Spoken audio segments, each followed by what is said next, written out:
Good afternoon. It's Monday, the 8th of May 2017, just after 1 o'clock. Welcome to UK Column News. I'm your host, Brian Gerrish. With me in studio, Mike Robinson. Well, a lovely sunny day here in Plymouth. Wall-to-wall blue sky, sunshine, just a little bit chilly. We'll leave it there. Where are we going to start?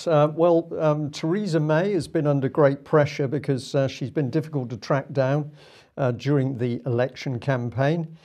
This one we found particularly interesting. This is our local Plymouth Herald, and the story is that Tory MP to be, presumably, Oliver Colville, could not consent to attend a hustings at the local Devonport church. So top left, we've got the minister from the church who's very upset because his MP has said, well, I'm not quite sure I can come to your church. Now, we did a little bit of research into this article, and it becomes really quite fascinating because very quickly you find mention of Churches Together, which is an organisation linking churches across UK. But when you take a little look at the website, it does seem to move us on a little bit between from Christian matters to perhaps something more political. We can then move across to this one, which is Christians in Politics, and very quickly we can go to this one, which is Christians in Westminster. And what's the connection with these? Well, it's this gentleman, my personal MP, Gary Streeter, who is chairing in these two organisations. And if we follow those through, then we find this organisation connected, Christians on the left, and we can also go across to another organisation, Religious Liberty. What is my point? Well, my point is that when we think that a parliamentary candidate is going to speak within his previous constituency as part of an invite from a local church, that doesn't happen because there are much bigger, presumably more important political events being set up with the very hand of Westminster in these events. So what I think we're looking at here is the abject politicisation of the church, to the extent that that politicised church is then helping supposedly in the election campaign. If we go back to 2010 when you stood, Brian, there was a hustings held in the Methodist Church in Plymouth, which was utterly controlled by the mainstream parties, it seemed to me, because of course independent candidates were not allowed to speak. Well, this is true. This was the Central Methodist Hall, if I remember correctly, and they were not keen to let me in. Well, they didn't invite me. So if you were not accepted by the Christian church, you weren't given an invite to the hustings. So I was standing as an independent anti-corruption candidate. I was not invited. The Green Party was not invited, and BNP was not invited. I wonder whether Gary Streeter's organisations had a hand in that hustings, and hence we might see while some candidates are gently pushed out. But this is one of the key things that we're starting to see as we dig deeper in this election, is what looks like a bona fide organisation. Dig a little deeper and you're not finding connections back into the Conservative Party. We wonder whether we're going to see this in other areas, maybe in education, NHS, possibly even defence. But before we leave this particular element of the news, just have a look at this one. Here's Christians on the left, election 2017. This is more political, Mike, than it seems to me anything to do with a Christian viewpoint. But I was quite taken by this element on their website, which says that if you love your country, you should pay your tax. Hashtag patriots pay tax. Yeah. Right. So the story is here that as Christians on the left, we believe in a society to which all contribute and which cares for its citizens. And when implemented fairly, taxation should not be seen as a burden. So they say pay your taxes. So presumably they're saying that taxation is fair. And it doesn't matter how many atrocities are perpetrated by your government, keep funding it. keep funding, keep paying those taxes to keep a government which is clearly not Christian in power. And we better emphasise the point, because if you go and have a look at these so-called Christians in Westminster, Gary Streeter features very strongly as chair, but we've also got Mr. Farron in that organisation as well. Of course, the man who didn't want to take any action on the Syrian children. But what is happening here? It seems to me that the Christian ethic has been taken over by the Westminster ethic, and what's operating is certainly not Christian. At least nobody is complaining at this gentleman. It took Russia Today to flag this one up. But apparently back in 2015, Stephen Fry was taken to task for calling God mean-minded and stupid. And this was part of his quote. He said, because God, who created this universe, if it was created by God, is quite clearly a maniac, an utter maniac, totally selfish, we have to spend our lives on our knees thanking him. What kind of God would do that? So I haven't heard a lot from Mr. Streeter on that particular issue. I'll leave our audience to think about the rights or wrongs of that particular incident. Okay, well, sticking with the election then, Theresa May this morning saying another manifesto. Well, she didn't say this. This is what she would have said if she was telling the truth, of course. Another manifesto, another lie. Immigration will be kept to the tens of thousands. Of course, if you invite millions of people into the country, that is multiples of tens of thousands. So perhaps she's not lying at all. But anyway, she is saying that she's going to make this manifesto pledge once again. I can't remember how many manifestos this pledge has been made in. I think it's 2, and it hasn't been acted upon just yet. But let's think about why she might be lying. And I'm going to just bring this up once again, because, of course, state pensions, forget about the issue of social care for the elderly. State pensions, the black hole, the obligations that the state has to people that are living in this country at the moment exceed £5 trillion. This is unpayable. The state pension scheme is a Ponzi scheme. It requires taxpayers to be paying in order that it can pay out for the elderly. So for pensioners. So of course, if we don't have a younger demographic, we can't pay that money out. So the country is left with a choice of either killing our old people or increasing immigration. So that's one reason I would suspect that Theresa May is lying, because she has got no option but to maintain immigration at certain levels. Of course, there are other geopolitical reasons why she wants to maintain immigration at certain levels. But let's just mention this one and ask, what is she going to do about the situation with state pensions? She's simply not going to talk about it, Mike. Obviously, Theresa May is not talking about anything of any importance during this election. She'll deal with this issue by simply not talking about it. Well, let's talk about immigration a bit more then. Here's Common Purpose, and they're holding an event later in the year. It's going to be called the Diaspora Dialogues, and the Diaspora Dialogues are going to bring together leaders from diaspora across the world. It's going to be held in Armenia. So Common Purpose absolutely operating in all kinds of countries around the world at the moment. So they're holding this event in Armenia. And they say that the Diaspora Dialogues will bring together leaders from diaspora across the world, leaders who are familiar with operating in multiple cultures and geographies, leaders who connect global and local, having spent their whole lives with their feet in multiple places, leaders who are natural interpreters, communicators, and bridge builders, leaders who are uniquely valuable in a world that is becoming more fragmented.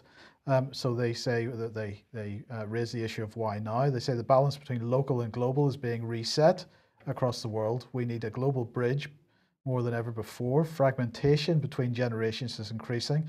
They say migration will continue to flow and increase, they're saying, with global warming. Diaspora leaders are often innovators, they say, although ideas do not always flow between diaspora. So they're wanting to bring these leaders from different diaspora together in order to turn the diaspora of various cultures into one mush.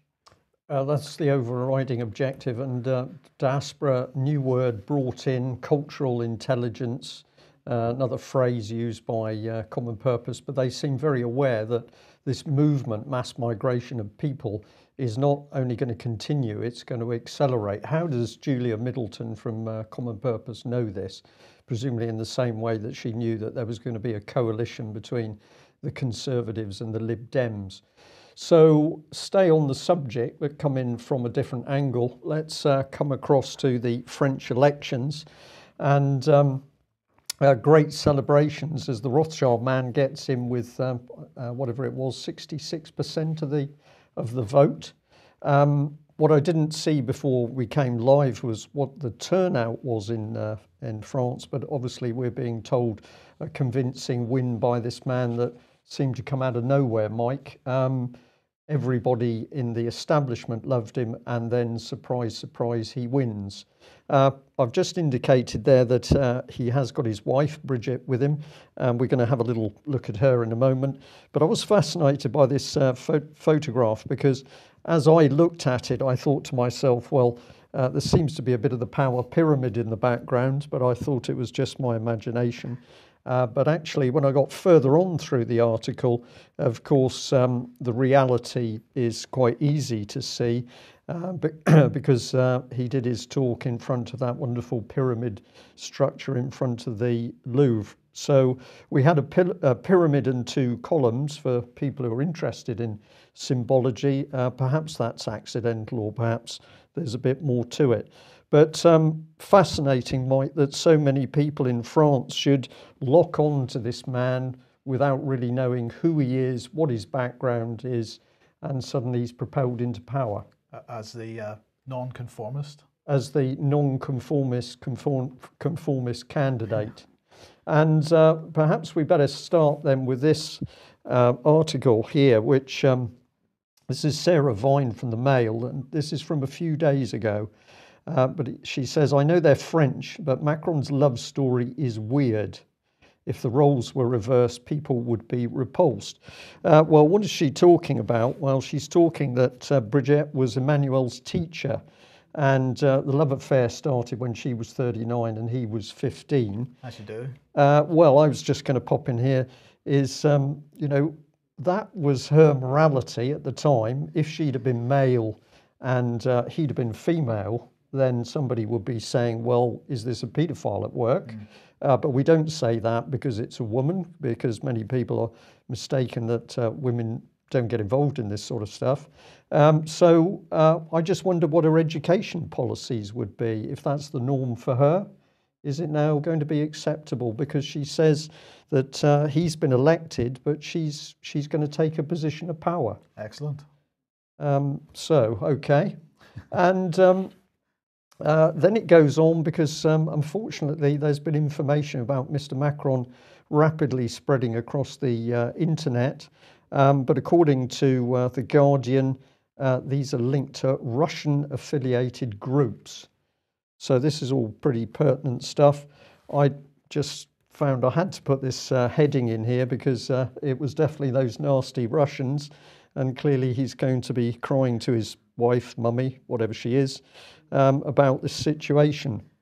And if you want to get some information on this, then there's quite a bit starting to come out on the internet. Some of it's quite sort of speculative, others very measured, and it's going through what is a mass of documents revealing that this man has some very unusual offshore business interests, which, if the material is true, it clearly means he's involved as a minimum in tax evasion. But if you have a look on YouTube, there's quite a lot of headlines now on this subject. And why am I pointing you at YouTube?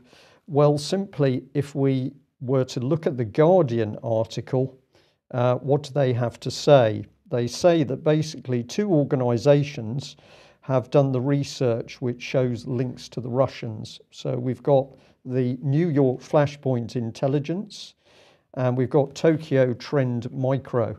So clearly these are not GCHQ and government intelligence centres. Whatever they are, that's where the intelligence has come from.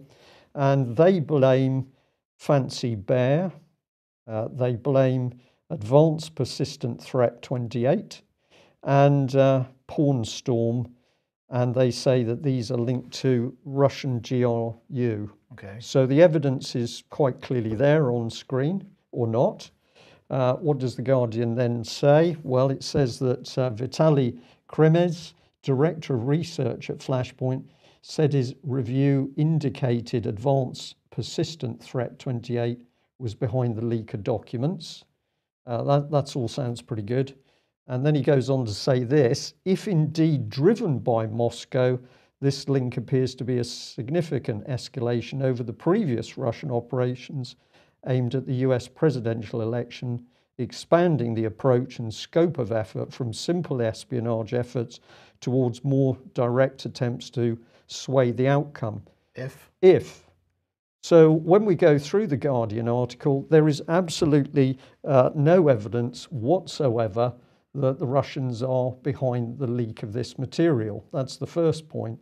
And the second point is the Guardian simply ignores the information that's come in those leaked documents about offshore companies and highly suspicious business interests. So it's blame the Russians with no evidence and then simply ignore the information which is now being put in front of the press. This is worse than fake news, Mike, because this is propaganda to actually skew people's minds as to what's actually happening here. Yes. And to link in with immigration, this is part of the information that's being leaked. This is a PowerPoint presentation which is talking supposedly about plans for the Islamization of France and Europe. It's talking about the continuation of mass migration. And what some of the commentators say is that it is interesting that some of the events described in this PowerPoint presentation have already appeared and been reported in the mainstream press. So it seems that there's already a line of thought which says, well, we can't dismiss this as fake because some of it's already been reported in the press. And we are going to say, of course, what's really happening here is that migration and the suffering is being used as a geopolitical weapon. And let's remember this gentleman who basically was happy to say as a Bilderberger, we need migration to help break down nation states within the EU. So this is Peter Sutherland, and he's happy to say we need this migration to achieve our geopolitical aims. And surprise, surprise, we've got leaked documents around Macron saying exactly the same thing. And we shouldn't remember the slightly darker side of this as well, because of course with the migration comes the people trafficking and the sex slavery and the organ trafficking. And of course this is being used to fund some pretty dark agenda in Northern Africa and in the Middle East. Indeed. And speaking of the Middle East, in Syria, talks have begun, according to France 24's Associated Press, I suppose. Talks have begun on evacuating rebels from Damascus. They're saying negotiations were underway on Sunday on evacuating insurgents and their families from 2 districts in Damascus, and that was according to a Syrian military source. And they say that if the talks are successful, this will be the first time rebels have been evacuated from Syria's capital since the country's conflict broke out 6 years ago. And of course, this is related to the de-escalation zones and so on, although Damascus is not actually included in any of the so-called de-escalation zones that have been shown so far. And in the meantime, of course, Russia and the United States, not really being reported by the Western media, seem to be continuing to develop sort of closer discussions over Syria at the moment. So Sergei Lavrov was speaking to Mir television over the weekend and saying that he had been speaking to Rex Tillerson, that things were developing nicely there, and hopefully they're going to build a bit of a better relationship. He said in the light of the results of the international meeting on Syria in Astana on the 3rd and 4th of May, the 2 top diplomats discussed the tasks of de-escalating the situation in that country, ensuring sustainability of the ceasefire, building up anti-terrorist efforts, and enlivening external support for the intra-Syria negotiating process.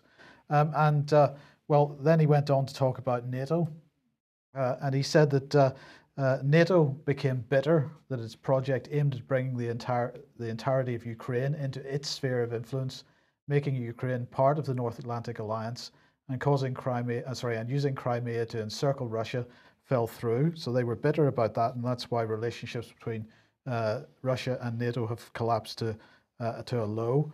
He said that the Collective Security Treaty Organization, which is a defense organization he describes containing Armenia, Belarus, Kazakhstan, Kyrgyzstan, Russia, and Tajikistan, that development strategy does not mention any country or organization as our adversary. So they're not criticizing NATO in terms of calling them an enemy or an adversary.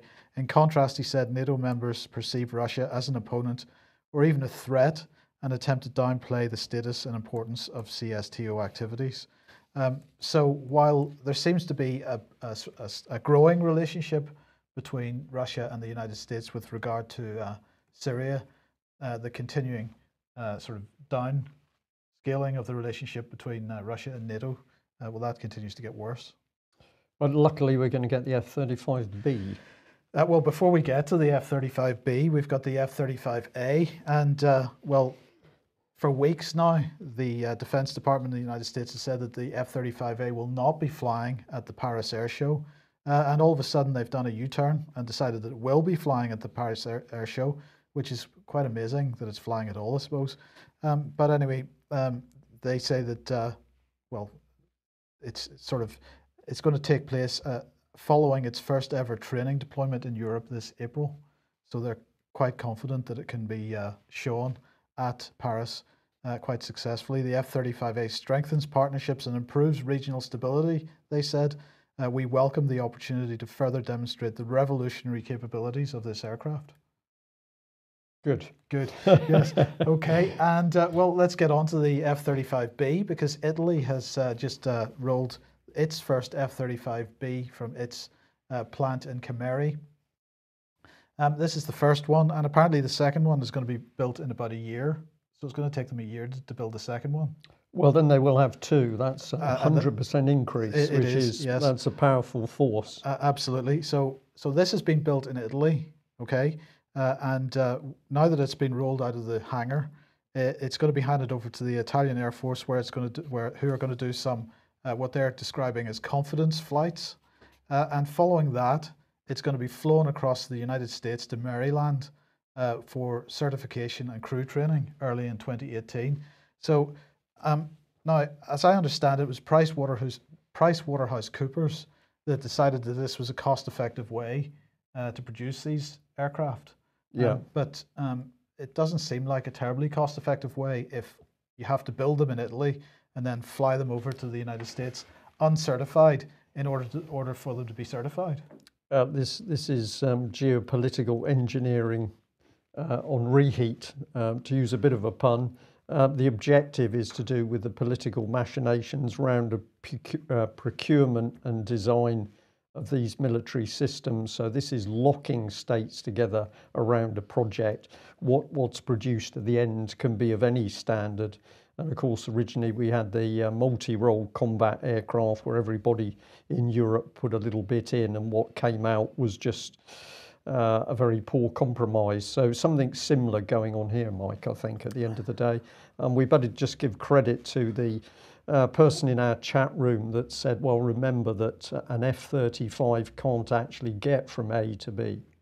Yeah, well, that's true.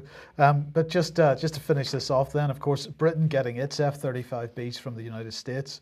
The F-35Bs that are going to be built by Italy will go to the Italian Air Force and also to the Dutch Air Force. And since the Dutch Air Force is rapidly being rolled into the German Air Force, I guess that's eventually where they'll end up.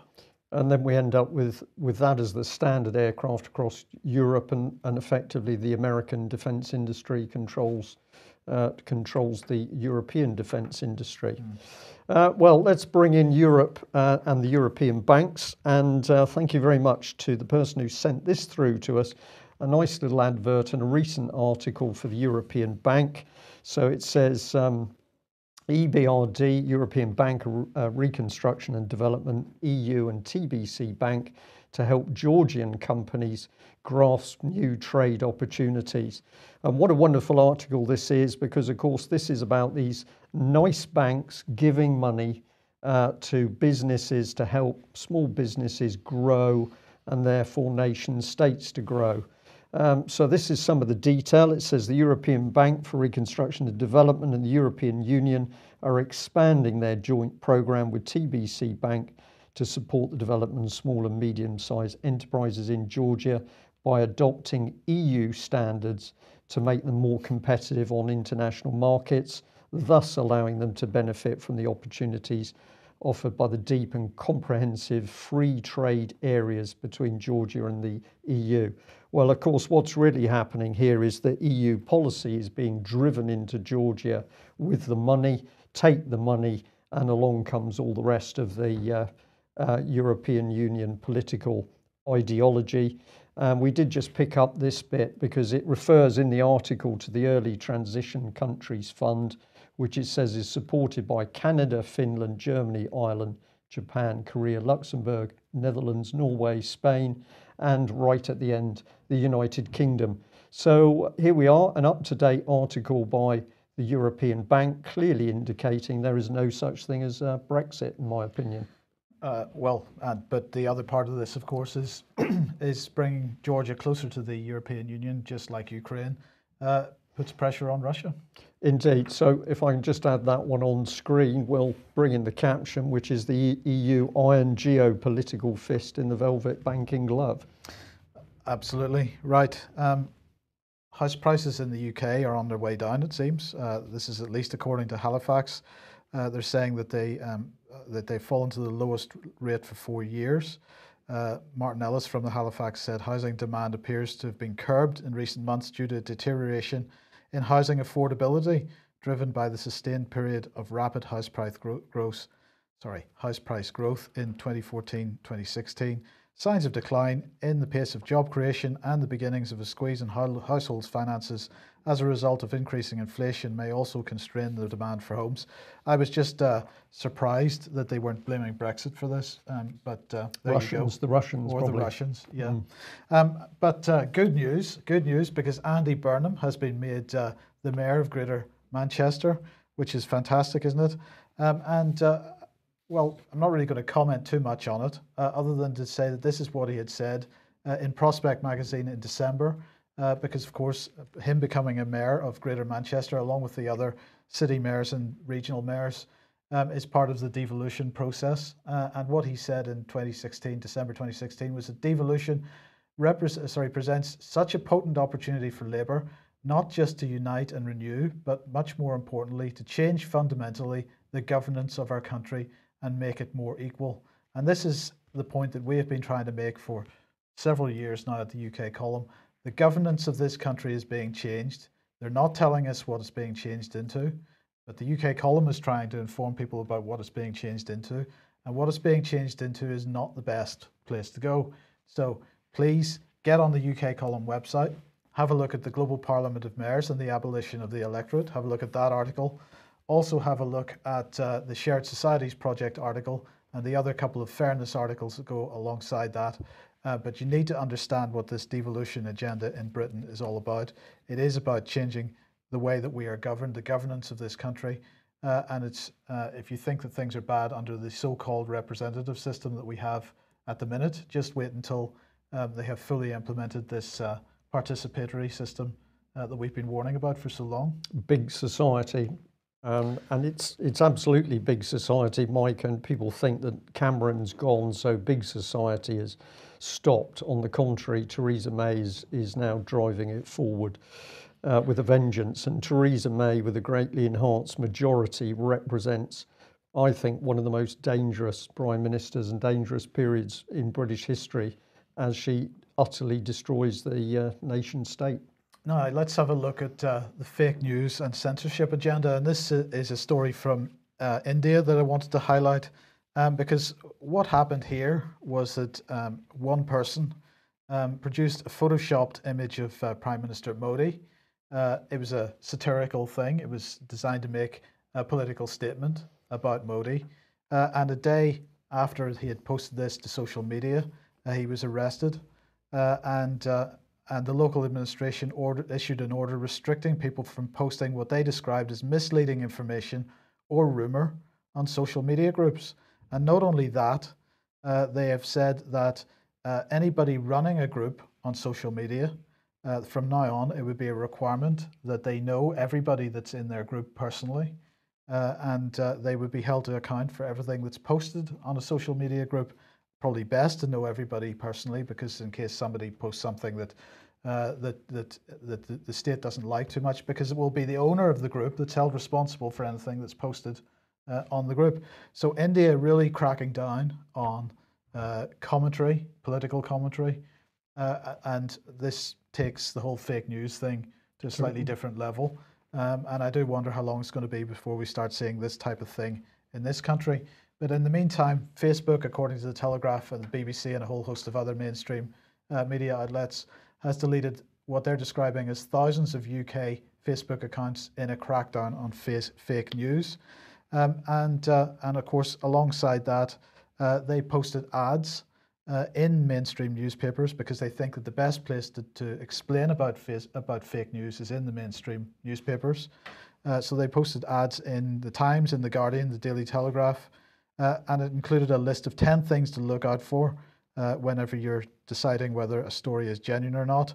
That includes checking the article's date, checking the website address, making sure that it isn't intended as satire. So possibly good advice.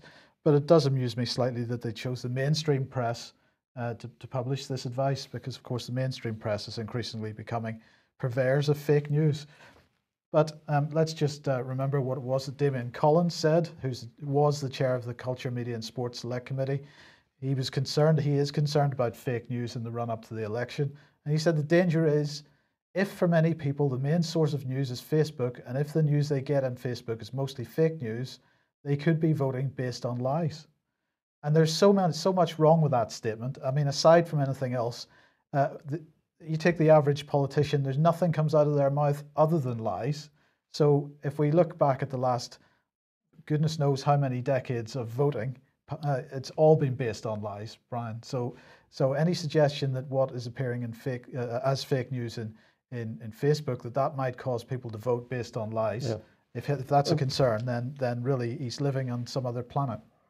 There is that, Mike, and the other thing which comes into my mind is that what is Facebook is an individual web page, if you like, for an ordinary person who wants to get online and they want to put information up. That man judges them and says, well, anybody who wants to do something themselves, they're not really capable of finding out what the truth is. Everything they put up is going to be fake. So it's a gross insult by these elitists in Westminster. As you say, they lie through their teeth, whether they're speaking in person or there's some election manifesto coming into being. People need to be tackling Facebook as a company to register their dissatisfaction. At the moment, I just see people giving in to this stuff. Yep. Well, speaking of fake news, Andrew Wakefield, of course, since Vaxxed was shown in the UK and in Ireland, the mainstream media has been behaving in a pretty apoplectic manner. So this is the latest hit piece. This is in the Times. Charity cash funds anti-vaccine doctor, in quotes, and they're alleging him of misusing money that has been gathered through various non-profit organisations for the purposes of promoting the anti-vaccination, or at least his concerns about vaccination. Where is this coming from? Well, it's a joint venture between the Times and Channel 4 News, and particularly this woman, Cathy Newman. So this is on tonight on Channel 4 Dispatches, and it's called Trump, the Doctor and the Vaccine Scandal. Cathy Newman, that says, reveals the role played by the disgraced British doctor Andrew Wakefield, who was struck off by the GMC 7 years ago in Donald Trump's administration. She asks whether the president's opinions on autism have been shaped by Wakefield's views on the topic. Now, of course, this is the same Cathy Newman who has worked so hard to promote fake news stories about Aleppo, and particularly to promote the white helmets and Al Qaeda terrorists when Eastern Aleppo was under the control of Al-Qaeda terrorists. So we're going to show an episode of the UK Column News on the live stream immediately after this program, where you and I and Vanessa Beeley discussed this issue of Channel 4 News and their promotion of the fake news agenda, and particularly in Syria. And then we ask ourselves why this particular person would be behind the hit piece on Andrew Wakefield. Well, I think we might be able to guess, but this is a good thing, isn't it? Of starting to take the lid off not the organisations that form mainstream, so-called mainstream news, but the individuals. It's the individuals who are the ones who are sensitive. If they're doing the wrong thing, then people should be emailing, tweeting, and talking about them. Well, the close down perhaps is also going to happen in this way. So Russia today, with this report that one of its journalists was picked up by the French police. This particular lady, Ms. Dubensky, was reporting on protests on the streets following the elections in Paris. The police come to her, tell her to stop talking on her phone, and then she's initially put into groups with other people, and they are later picked up, taken to another area of the Paris suburbs and detained. She did manage to tweet out. She said, "Police still holding me somewhere in northern suburbs of Paris. Where is the freedom of the press?" Well, of course, France at the moment is a police state. It's still got the emergency laws in power. There were some 50,000 French police and military personnel supposedly protecting the French elections. But of course, here we see where that goes. First of all, we have emergency powers, then we have a full-blown police state, and after that, of course, there's not going to be any freedom of the press, because the press is the real danger to a police state. Same thing happening in UK, same thing happening in the States at the moment. BBC was tweeting a little video clip out this morning with the caption, "Could you answer these maths questions? Primary school children in England are currently sitting their SATs exams." Now, it has to be said that I'm aware that in Plymouth, at least, the standards are pretty low, and not, you know, the percentage of children that are even going to reach the national standard, this a standard set by government, is very low. But you know, the point of this little video clip was that most of the people that they stopped in the street were not able to do those two pretty basic sums.